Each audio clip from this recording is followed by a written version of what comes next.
was reconnoitering the Croatian port of Dubrovnik, from where the enemy was trying to ship the nuclear material out on a boat.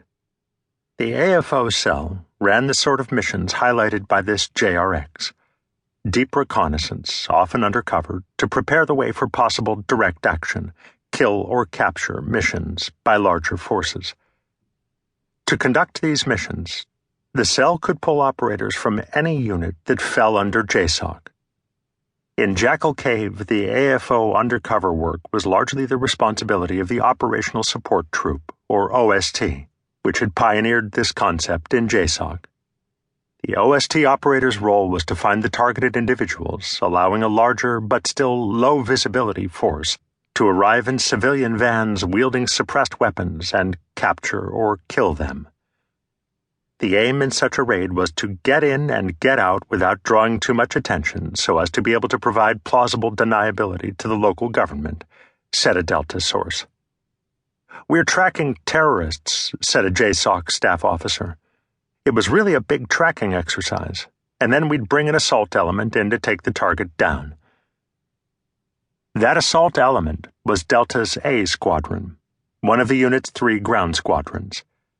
The squadron and a small Delta headquarters element had flown in the previous day from Pope Air Force Base, North Carolina, on 2 massive Air Force C-17 Globemaster III transport aircraft.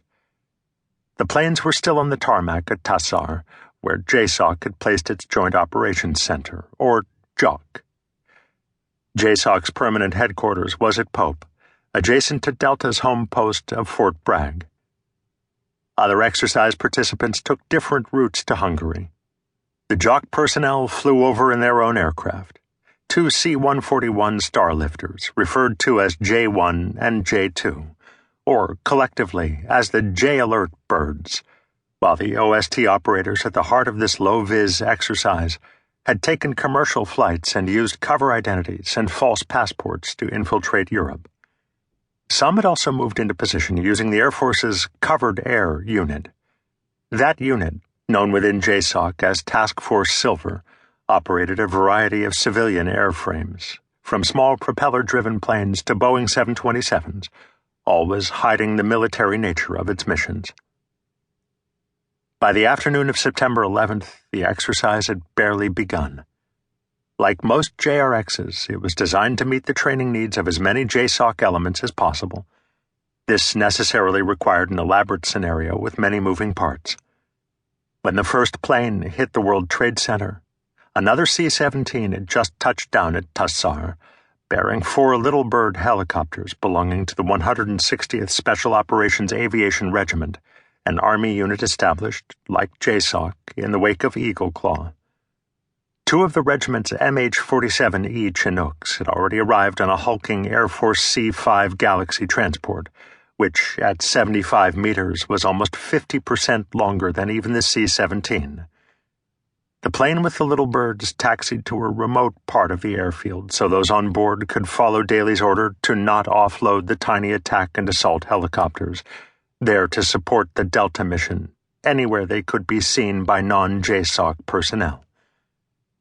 The rest of the 160th's contribution to the exercise, principally a force of MH-60K Blackhawks and MH-60L direct-action penetrators, Blackhawks configured as attack helicopters rather than as lift or assault aircraft, led by Lieutenant Colonel Kevin Mangum, commander of the regiment's 1st Battalion, was staging out of Naval Station Rota in southern Spain.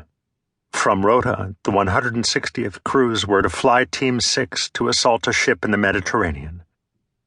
The JSOC and Delta personnel at Tassar were meanwhile just settling into their temporary quarters at the end of a taxiway at the Cold War-era airfield in the Hungarian countryside, while the Delta Squadron was as usual housed in a pair of large tents, a yellow and white circus tent apparatus that housed the squadron's operations center, and a more conventional fest tent in which the operators stored their gear and slept.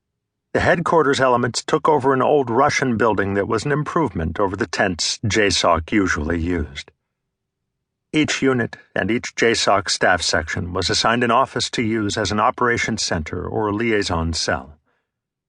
The JOC itself was in a larger room at the end of the corridor, while the JSOC